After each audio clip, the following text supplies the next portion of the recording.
ਕੁੜੀਆਂ ਦੀ ਨਾਜ਼ੇਬਾ ਵੀਡੀਓ ਬਣਾਉਣ ਵਾਲਾ ਮੁਲਜ਼ਮ ਜਿਹੜਾ ਪੁਲਿਸ ਮੁਕਾਬਲੇ ਦੇ ਵਿੱਚ ਹਾਫ ਫਰਾਈ ਹੋਇਆ ਹੈ।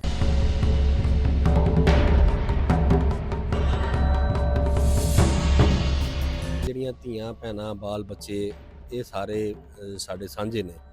ਅੱਜ ਅਸੀਂ ਇਹਦਾ ਕਲਾਕਰਮਾ ਕਰਾਂਗੇ ਔਰ ਰਲ ਕੇ ਇਹਦੇ ਖਿਲਾਫ ਕ੍ਰੈਕਡਾਊਨ ਕਰਾਂਗੇ ਔਰ ਇਹਨੂੰ ਜਿਹੜਾ ਵਾ ਨਿਸ਼ਾਨੇ ਇਬਰਤ ਲੋਕਾਂ ਵਾਸਤੇ ਬਣਾਵਾਂਗੇ।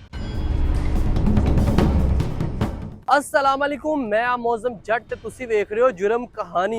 अज दी जुर्म कहानी दे विच उस खतरनाक मुलजम दी गल करांगे जेड़ा कुड़ियां दी नहांदियां होया वीडियो बनांदा सी और ओदे तो बाद सोशल मीडिया ते वायरल करदा सी।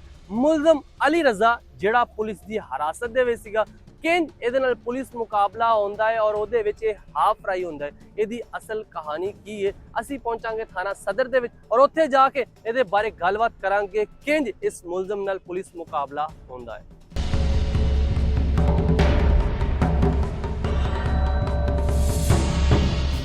ਕੁੜੀਆਂ ਦੀ ਨਾਜ਼ੇਬਾ ਵੀਡੀਓ ਬਣਾਉਣ ਵਾਲਾ ਮੁਲਜ਼ਮ ਜਿਹੜਾ ਪੁਲਿਸ ਮੁਕਾਬਲੇ ਦੇ ਵਿੱਚ ਹਾਫ ਫਰਾਈ ਹੋਇਆ ਹੈ, ਇਹ ਉਹ ਮੁਲਜ਼ਮ ਸੀਗਾ ਜਿਹੜਾ ਖਵਾਤੀਨ ਦੀ ਨਹਾਉਂਦਿਆਂ ਹੋਇਆਂ ਵੀਡੀਓ ਬਣਾਉਂਦਾ ਸੀਗਾ। ਰੋਸ਼ਨਦਾਨ 'ਚ ਵੀਡੀਓ ਬਣਾ ਲਈ, ਕਿਸੇ ਜਗ੍ਹਾ ਤੋਂ ਵੀ ਕੋਈ ਸੁਰਾਖ ਹੁੰਦਾ ਸੀ ਉਹਦੇ 'ਚ ਆਪਣਾ ਮੋਬਾਈਲ ਦੇਖ ਕੇ ਵੀਡੀਓ ਬਣਾ ਲੈਂਦਾ ਸੀ। ਇਸ ਸਵਾਲ ਨਾਲ ਮੈਂ ਥਾਣਾ ਸਦਰ ਦੇ ਵਿੱਚ ਮੌਜੂਦ ਹਾਂ, ਮੇਰੇ ਨਾਲ SHO ਮੁਹੰਮਦ ਅਲੀ ਮੌਜੂਦ ਨੇ। ਇਹਨਾਂ ਨਾਲ ਗੱਲਬਾਤ ਕਰਦੇ ਹਾਂ। ਸਰ, ਪਹਿਲੇ ਤੇ ਤੁਸੀਂ ਬੜੀ ਚੰਗੀ ਕਾਰਵਾਈ ਕੀਤੀ ਕਿਉਂਕਿ ਬੜਾ ਖਤਰਨਾਕ ਮੁਲਜ਼ਮ ਸੀਗਾ ਜਿਹੜਾ ਕਿ ਲੜਕੀਆਂ ਦੀਆਂ ਮਾਵਾਂ ਭੈਣਾਂ ਸਭ ਦੀਆਂ ਸਾਂਝੀਆਂ ਹੁੰਦੀਆਂ ਵਾ, ਲੇਕਿਨ ਇਹ ਮੁਲਜ਼ਮ ਉਹਨਾਂ ਦੀ ਵੀਡੀਓ ਬਣਾਉਂਦਾ ਸੀਗਾ। ਕਿੰਜ ਇਹਦਾ ਪੁਲਿਸ ਮੁਕਾਬਲਾ ਹੁੰਦਾ? ਹਾਂਜੀ ਮੌਸਮ ਭਾਈ, ਤੁਹਾਨੂੰ ਪਤਾ ਹੈ ਇੱਦਾਂ ਦੇ ਬੰਦੇ ਜਿਹੜੇ ਆ ਉਹਨਾਂ ਦਾ ਇੱਕ ਪ੍ਰੋਪਰ ਨੈਟਵਰਕ ਵੀ ਹੁੰਦਾ ਹੈ ਤੇ ਉਸ ਤੋਂ ਬਾਅਦ ਉਹੀ ਜਿਹੜਾ ਮੁਨਜ਼ਮ ਨੈਟਵਰਕ ਆ ਉਹ ਫਿਰ ਕੋਸ਼ਿਸ਼ ਕਰਦਾ ਅਗਰ ਉਹਨਾਂ ਦਾ ਕੋਈ ਇੱਕ ਅੱਧਾ ਬੰਦਾ ਪੁਲਿਸ ਦੀ ਕਸਟਡੀ 'ਚ ਹੋਵੇ ਤੇ ਉਹਨੂੰ ਕਿਸੇ ਤਰੀਕੇ ਨਾਲ ਛੁਡਾ ਕੇ ਔਰ ਐਵੀਡੈਂਸ ਨੂੰ ਜ਼ਾਇਆ ਕਰਨ। ਲੇਕਿਨ ਅਲਹਮਦੁਲਿਲਾ ਪ੍ਰੋਪਰ ਔਰ ਟਾਈਮਲੀ ਰਿਸਪੌਂਡ ਕਰਨ ਨਾਲ ਇਹ ਹੋਇਆ ਵਾ ਕਿ ਇੱਕ ਤੇ ਉਹਨਾਂ ਦੇ ਮਜ਼ਮੂਮ ਮਕਾਸਦ ਜਿਹੜੇ ਆ ਉਹ ਮਲੀਆਮੇਟ ਹੋ ਗਏ ਨੇ ਔਰ ਦੂਸਰਾ ਅਲਹਮਦੁਲਿਲਾ ਅਸੀਂ ਦੁਬਾਰਾ ਇਸ ਮੁਲਜ਼ਮ ਨੂੰ ਅਰੈਸਟ ਕੀਤਾ ਹੈ ਔਰ ਕੋਸ਼ਿਸ਼ ਕਰਾਂਗੇ ਕਿ ਇਹਨੂੰ ਇਹਦੇ ਵਿੱਚ ਕਰਾਰ ਵਾਕਈ ਸਜ਼ਾ ਦਿਲਵਾਈ ਜਾਏ ਕਿਉਂਕਿ ਜਿਹੜੀਆਂ ਧੀਆਂ ਭੈਣਾਂ ਬਾਲ ਬੱਚੇ ਇਹ ਸਾਰੇ ਸਾਡੇ ਸਾਂਝੇ ਨੇ। ਅੱਜ ਅਸੀਂ ਇਹਦਾ ਕਲਾਕਰਮਾ ਕਰਾਂਗੇ ਔਰ ਰਲ ਕੇ ਇਹਦੇ ਖਿਲਾਫ ਕ੍ਰੈਕਡਾਊਨ ਕਰਾਂਗੇ ਔਰ ਇਹਨੂੰ ਜਿਹੜਾ ਵਾ ਨਿਸ਼ਾਨੇ ਇਬਰਤ ਲੋਕਾਂ ਵਾਸਤੇ ਬਣਾਵਾਂਗੇ। ਫਿਰ ਕੱਲ ਕੋਈ ਬੰਦਾ ਇੱਦਾਂ ਦਾ ਜਿਹੜਾ ਵਾ ਗਲਤ ਕੰਮ ਕਰਨ ਲੱਗੇ ਕੋਈ 100 ਵਾਰੀ ਸੋਚੇਗਾ ਕਿ ਪੁੱਠਾ ਕੰਮ ਕਰਾਂਗੇ ਤੇ ਉਹਦੇ ਰਿਜ਼ਲਟ ਵੀ ਪੁੱਠੇ ਹੋਣਗੇ।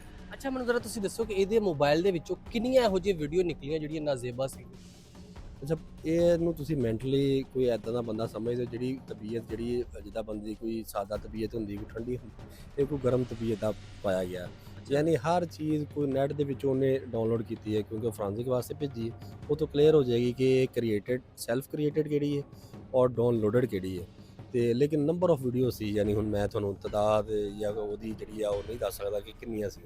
ਅੱਛਾ, ਮੈਨੂੰ ਥੋੜਾ ਜਿਹਾ ਦੱਸਿਓ ਕਿ ਬੱਚਿਆਂ ਦੀ ਵੀਡੀਓ ਵੀ ਸੀਗੀਆਂ ਉਹਦੇ ਵਿੱਚ, ਕੋਈ ਥੋੜੀ ਜਿਹੀ ਬਹੁਤੀਆਂ ਜਾਂ ਜ਼ਿਆਦਾ ਖਵਾਤੀਨ ਦੀ ਹੀ ਵੀਡੀਓ ਸੀ? ਨਹੀਂ, ਮੋਸਟਲੀ ਇਹ ਫੀਮੇਲ ਨੂੰ ਹੀ ਕੰਸਨਟਰੇਟ ਕਰਦਾ ਸੀਗਾ। ਉਹ ਖਾ ਮੁਹੱਲੇਦਾਰ ਸੀ, ਖਾ ਕੋਈ ਆਪਣੀ ਛੱਤ ਤੇ ਜਿਹੜੀ ਹੈ ਕੋਈ ਕੱਪੜੇ ਵਗੈਰਾ ਸੁਕਾਉਣ ਆਈ ਹੈ, ਖਾ ਜਿਹੜੀ ਉਹ ਗਲੀ ਦੇ ਵਿੱਚ ਗੁਜ਼ਰਦੀ ਪਈ ਹੈ, ਜਾਂ ਫਿਰ ਅਗਲੀ ਸਟੋਰੀ ਜੇ ਤੁਹਾਨੂੰ ਪਤਾ ਹੈ ਜਿਹੜੀ ਨਹਾਉਂਦੇ ਮਤਲਬ ਕਿਸੇ ਨੂੰ ਕੋਈ ਮਾਫੀ ਨਹੀਂ ਸੀ ਦਿੰਦਾ ਹੈਗਾ। ਜਿਹੜੀ ਨਜ਼ਰ ਜਿੱਥੇ ਪੈ ਗਈ ਉਹਨੂੰ ਮਾਫੀ ਕੋਈ ਨਹੀਂ, ਉਹਨੇ ਕੈਮਰੇ 'ਚੋਂ ਲੰਘ ਕੇ ਹੀ ਜਾਣਾ। ਅੱਛਾ, ਮੈਨੂੰ ਜ਼ਰਾ ਦੱਸਿਓ ਤੁਸੀਂ ਇਹਨਾਂ ਦਾ ਕਿਤੇ ਗਰੁੱਪ ਕਿਸ ਤਰ੍ਹਾਂ ਕਿ ਵੀਡੀਓਜ਼ ਬਣਾ ਕੇ ਇਸ ਤਰ੍ਹਾਂ ਦੀ ਵੀਡੀਓ ਬਣਾ ਕੇ ਬਾਹਰ ਭੇਜੀਆਂ ਜਾਂਦੀਆਂ ਨੇ, ਕਿਤੇ ਇਹਨਾਂ ਦਾ ਗਰੁੱਪ ਉਹਦੇ ਨਾਲ ਤਾਂ ਨਹੀਂ ਸੀ ਲਿੰਕ ਹੈਗਾ ਕਿ ਇੱਥੋਂ ਵੀਡੀਓਜ਼ ਬਣਾਉਂਦਾ ਸੀ ਲੜਕੀਆਂ ਦੀਆਂ ਨਾਜ਼ੇਬਾ ਜਾਂ ਕੋਈ ਵੀਡੀਓਜ਼ ਬਣਾ ਕੇ ਉਹਨਾਂ ਨੂੰ ਦਿੱਤੀਆਂ ਜਾਂਦੀਆਂ ਸੀ? ਕੋਈ ਇਸ ਤਰ੍ਹਾਂ ਦਾ ਤਾਂ ਨਹੀਂ ਇਹਦਾ ਲਿੰਕ ਕਿਸੇ ਨਾਲ? ਸਾਰੇ ਦੋਸਤ, ਕਿਉਂਕਿ ਜਿਹੜਾ ਰੂਟ ਆ ਕਲੀਅਰ ਹੋਏਗਾ ਫੋਰੈਂਸਿਕ ਰਿਪੋਰਟ ਤੋਂ ਬਾਅਦ, ਤੇ ਇਹ ਕਬਲ ਵਕਤ ਤੱਕ ਕਹਿਣਾ ਕਿ ਇਹ ਬਾਹਰ ਜਾਂਦੀਆਂ ਜਾਂ ਇੱਦਾਂ ਦਾ ਕੋਈ ਮਾਮਲਾ ਹੈ, ਲੇਕਿਨ ਕਿਉਂਕਿ ਇਹਨਾਂ ਦੇ ਹਮਰਾਈ ਮੁਲਜ਼ਮਾਨ ਜਿਹੜੇ ਉਸ ਟਾਈਮ ਨੱਸੇ ਸੀਗੇ ਉਹਨਾਂ ਦੀ ਗ੍ਰਿਫਤਾਰੀ ਦਾ ਤੁਰਕ ਜਾਰੀ ਹੈ। ਜਿਵੇਂ ਹੀ ਇਨਸ਼ਾਅੱਲਾ ਅਸੀਂ ਉਹਨਾਂ ਨੂੰ ਪਕੜਾਂਗੇ ਤੇ ਅਸੀਂ ਇਹਨੂੰ ਇਹਦੇ ਬਾਰੇ ਬਿਲਕੁਲ ਫਾਈਨਲਾਈਜ਼ ਜਾਂ ਫਾਈਨਲ ਕੋਈ ਗੱਲ ਕਰ ਸਕਦੇ ਹਾਂ। ਅੱਛਾ, ਜਿਹੜਾ ਇਹ ਮੁਲਜ਼ਮ ਸੀ ਰਿਕਾਰਡ ਯਾਫਤਾ ਮੁਲਜ਼ਮ ਆ ਜਾਂ ਇਹ ਪਹਿਲੀ ਵਾਰੀ ਹੀ ਪੁਲਿਸ ਦੇ ਹੱਥੇ ਚੜਿਆ? ਆਦੀ ਪੁਰਾਣਾ ਹੈ, ਯਾਨੀ ਕੋਈ ਬਿਲਕੁਲ ਸਟਾਰਟ ਦੇ ਉੱਤੇ ਕੋਈ ਬੰਦਾ ਇੱਦਾਂ ਦੇ ਹੀ ਨਹੀਂ ਇਸ ਕੰਮ ਨਹੀਂ ਕਰ ਸਕਦਾ, ਲੇਕਿਨ ਉਹ ਮਾਮਲਾ ਉਦੋਂ ਹੀ ਹੁੰਦਾ ਵਾ ਜਦੋਂ ਕੋਈ ਬੰਦਾ ਪਕੜਿਆ ਜਾਂਦਾ ਵਾ। ਬਿਲਕੁਲ, ਹਾਂ, ਹੈਪਚੁਅਲ ਪੁਰਾਣਾ ਹੈ ਲੇਕਿਨ ਪਕੜਿਆ ਪਹਿਲੀ ਵਾਰੀ ਗਿਆ ਹੈ। ਅੱਛਾ, ਮਤਲਬ ਪਹਿਲੇ ਕਿਸੇ ਨੇ ਜਾਂ ਕੋਈ ਸ਼ਿਕਾਇਤ ਨਹੀਂ ਕੀਤੀ ਜਾਂ ਪਹਿਲੇ ਕਿਸੇ ਨੂੰ ਪਤਾ ਨਹੀਂ ਚੱਲਦਾ ਕਿ ਇਹ ਮੁਲਜ਼ਮ ਇਸ ਤਰ੍ਹਾਂ ਵੀਡੀਓਜ਼ ਬਣਾਉਂਦਾ ਵਾ, ਹੁਣ ਕਿਸੇ ਦੀ ਨੇ ਵੀਡੀਓਜ਼ ਬਣਾਈ ਤਾਂ ਉਹ ਪੁਲਿਸ ਤੱਕ ਪਹੁੰਚ ਗਈ? ਹਾਂਜੀ, ਬਿਲਕੁਲ ਇੱਦਾਂ ਹੀ ਹੈ। ਮਤਲਬ ਇਹਨੂੰ ਹੁਣ ਕਿਸ ਤਰ੍ਹਾਂ ਦੀ ਸਜ਼ਾ ਹੋਏਗੀ? ਲੋਕਾਂ ਨੂੰ ਕੀ ਮੈਸੇਜ ਦੇਣਾ ਚਾਹੁੰਦੇ ਜੀ? ਕਿਉਂਕਿ ਹਾਲੇ ਵੀ ਕੁਝ ਸ਼ੈਤਾਨ ਲੋਕ ਇਸ ਤਰ੍ਹਾਂ ਦੇ ਹੈ ਵਾ ਜਿਹੜੇ ਬੱਚੀਆਂ ਦੀ ਜਾਂ ਖਵਾਤੀਨ ਦੀ ਵੀਡੀਓਜ਼ ਬਣਾ ਲੈਂਦੇ ਆ। ਬੇਸਿਕਲੀ ਸ਼ੈਤਾਨੀ ਅਮਲ ਹੈ। ਜਿੱਦਾਂ ਹਰ ਚੀਜ਼ ਦੇ ਇੱਕ ਪੋਜ਼ਿਟਿਵ ਜਾਂ ਨੈਗੇਟਿਵ ਪਹਿਲੂ ਹੁੰਦੇ ਨੇ, ਇੱਦਾਂ ਹੀ ਸੋਸ਼ਲ ਮੀਡੀਆ ਦੇ ਪੋਜ਼ਿਟਿਵ ਔਰ ਨੈਗੇਟਿਵ ਪਹਿਲੂ ਨੇ। ਹਮੇਸ਼ਾ ਜਿਹੜਾ ਨੈਗੇਟਿਵ ਪਹਿਲੂ ਹੋਏਗਾ ਉਹਦੇ ਵਿੱਚ ਅਟਰੈਕਸ਼ਨ ਜ਼ਿਆਦਾ ਹੈ, ਵਕਤੀ ਤੌਰ ਤੇ ਤੁਹਾਨੂੰ ਲੱਗੇਗਾ ਇਹਦੇ ਵਿੱਚ ਬੜਾ ਚਾਰਮ, ਲੇਕਿਨ ਅਲਟੀਮੇਟਲੀ ਜਦੋਂ ਤੁਸੀਂ ਸਾਰਾ ਕੁਝ ਕਰ ਹਟਦੇ ਹੋ ਤੇ ਫਿਰ ਐਂਡ ਤੇ ਰਹਿ ਜਾਂਦੀ ਬੇਵਸੀ। ਯਾਨੀ ਹੁਣ ਬੰਦਾ ਕੋਈ ਜਦੋਂ ਚਲਾਨ ਹੁੰਦਾ ਹੈ, ਜੇਲ੍ਹ ਜਾਂਦਾ ਹੈ, ਤੇ ਉੱਥੇ ਸਿਵਾਏ ਸੋਚਾਂ ਦੇ ਉਹਦੇ ਕੋਲ ਕੁਝ ਨਹੀਂ ਹੁੰਦਾ ਕਿ ਅਗਰ ਮੈਂ ਇਹ ਕੰਮ ਨਾ ਕਰਦਾ ਔਰ ਮੈਂ ਇੱਥੇ ਨਾ ਬੈਠਾ ਹੁੰਦਾ।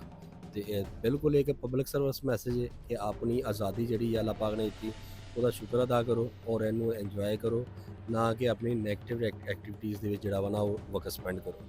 ਬਹੁਤ ਸ਼ੁਕਰੀਆ।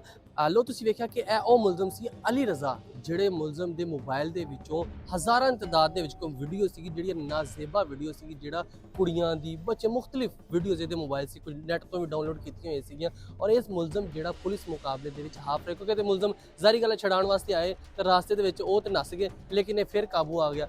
ਤੁਹਾਡੇ ਵਾਸਤੇ ਵੀ ਮੈਸੇਜ ਹੈ ਕਿ ਤੁਸੀਂ ਵੀ ਕੋਈ ਵੀ ਇਸ ਤਰ੍ਹਾਂ ਦੀ ਹਰਕਤ ਕਰਨ ਤੋਂ ਪਹਿਲੇ 1000 ਵਾਰੀ ਸੋਚਣਾ ਵਾ ਕਿ ਤੁਹਾਡੇ ਨਾਲ ਵੀ ਇੰਜ ਦਾ ਵਾਕਿਆ ਹੋ ਸਕਦਾ ਵਾ। ਤੁਸੀਂ ਪੁਲਿਸ ਦੇ ਹੱਥੇ ਚੜ੍ਹ ਗਏ, ਕੋਈ ਮਾਫੀ ਨਹੀਂ ਹੁੰਦੀ, ਫਿਰ ਤੁਹਾਡਾ ਫਿਊਚਰ ਵੀ ਤਬਾਹ, ਤੁਹਾਡੀ ਜ਼ਿੰਦਗੀ ਵੀ ਤਬਾਹ। ਤੇ ਇਸ ਕੰਮ ਤੋਂ ਤੁਸੀਂ ਬਚਣਾ ਵਾ ਤਾਂ ਕਿ ਤੁਹਾਡੇ ਨਾਲ ਕੋਈ ਇਸ ਤਰ੍ਹਾਂ ਦਾ ਵਾਕਿਆ ਪੇਸ਼ ਨਾ ਆ ਜਾਵੇ।